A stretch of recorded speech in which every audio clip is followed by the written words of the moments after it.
या देवी सर्वभूतेषु माँ कालरात्रि रूपेण संस्थिता नमस्तस्यै नमस्तस्यै नमस्तस्यै नमो नमः।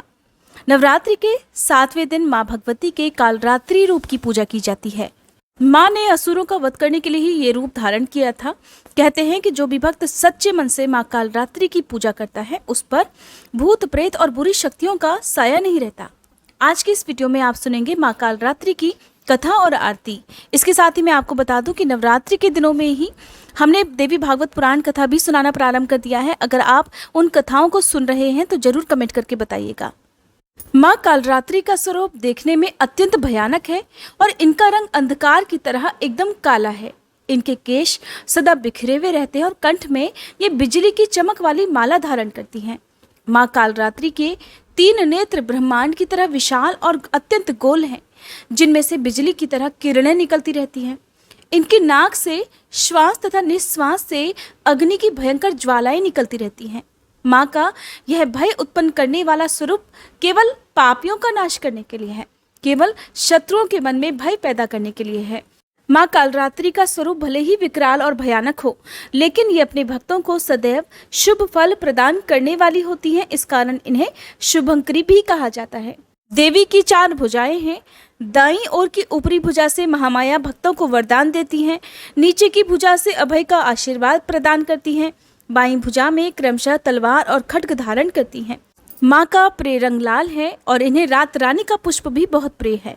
माँ को आज के दिन अनार का और गुड़ का या फिर गुड़ से बनी मिठाइयों का या गुड़ की खीर का भोग लगाना शुभ रहता है।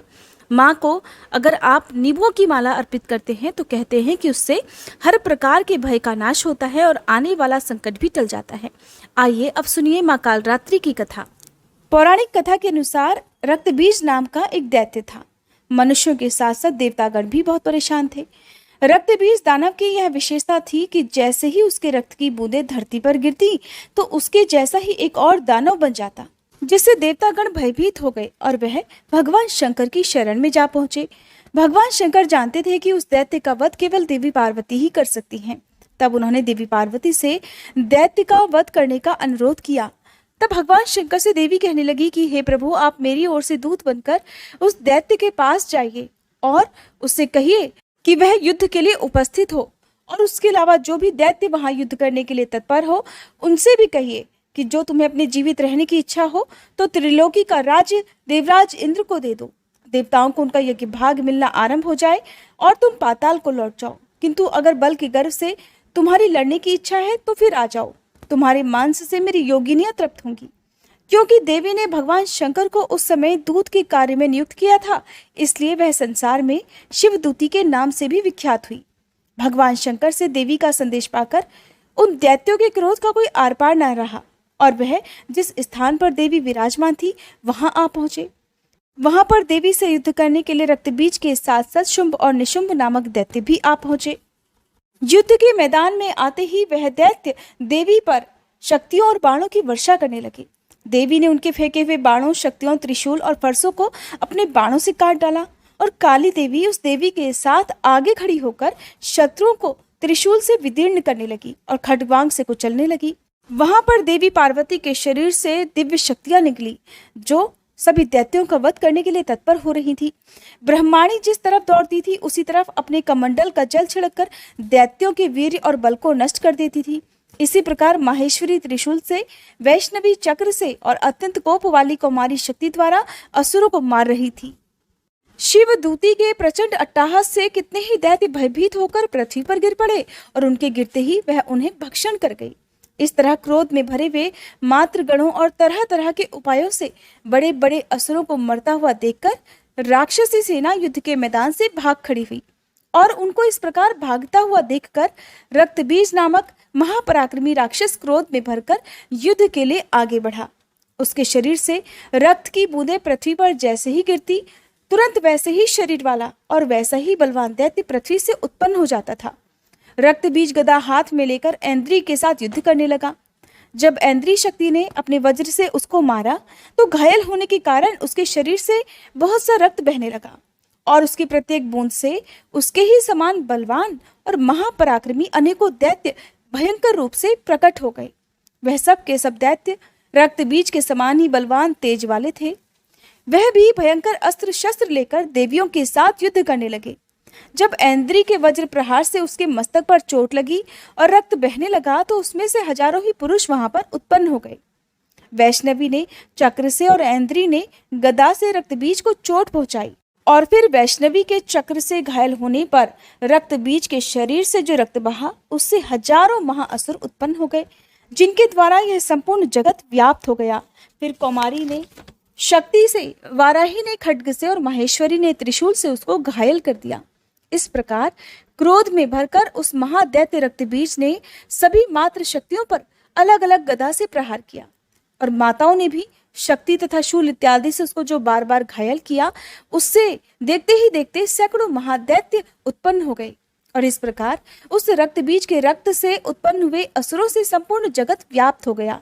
अब जिससे देवताओं को बड़ा भय हुआ, देवताओं को भयभीत देखकर देवी चंडिका ने काली से कहा, हे चामुंडे, अपने मुख को बड़ा करो और मेरे शस्त्राघात से उत्पन्न हुए इन रक्त बिंदुओं को और रक्त बिंदुओं से उत्पन्न हुए महाअसुरों को तुम अपने इस विशाल मुख से भक्षण करती जाओ।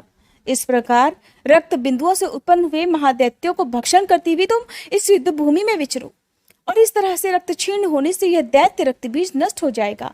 तुम्हारे भक्षण करने के कारण अन्य दैत्य उत्पन्न नहीं होंगे। देवी काली से इस प्रकार कहकर चंडिका देवी ने रक्त बीज पर अपने त्रिशूल से प्रहार कर दिया और काली देवी ने अपने मुख में उसका रक्त ले लिया। तब उसने गदा से चंडिका पर प्रहार किया।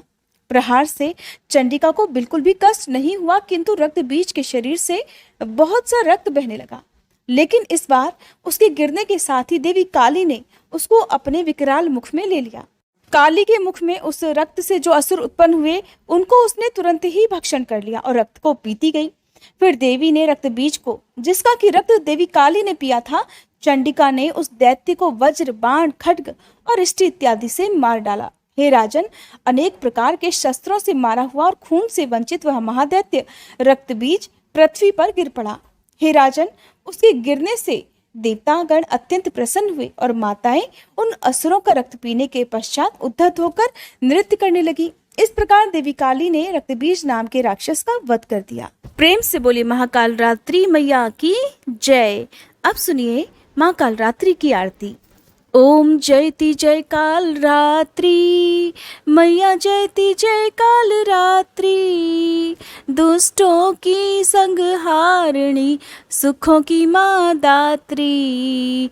ओम जयति जय काल रात्रि, रूप भयंकर माँ का दुष्ट सदा कांपे, भक्त सदा हर्षावे, रिद्धि सिद्धि पाते। ओम जयति जय काल रात्रि, महामाई तुम जग की दयामयी हो माँ, भैरवी भद्र काली चामुंडा कई नामा। ओम जयति जय काल रात्रि, सप्तम नवरात्र में साधक धरता ध्यान, सिद्धियां भक्त जन पावे, मिटता हर अज्ञान। ओम जयति जय काल रात्रि, खड्ग धारिणी मैया वर मुद्रा धारी, सृष्टि करे नित आरती, गुण गावे नर नारी। ओम जयति जय काल रात्रि, सर्व जगत है मैया तुमसे प्रकाशित है, कर दो कृपा है मैया हम सब याचक हैं। ओम जयति जय काल रात्रि, भूत प्रेत डर भागे मैया जब तुम आती, शत्रु भय न सतावे करुणा माँ बरसाती। ओम जयति जय काल रात्रि, गर्दभ सवारी साजे दुखों का अंत करे, निर्बल शक्ति पावे भय से माँ मुक्त करे। ओम जयति जय काल रात्रि, माँ काल रात्रि की आरती जो गावे, शक्ति भक्ति नित पावे, डर न निकट आवे।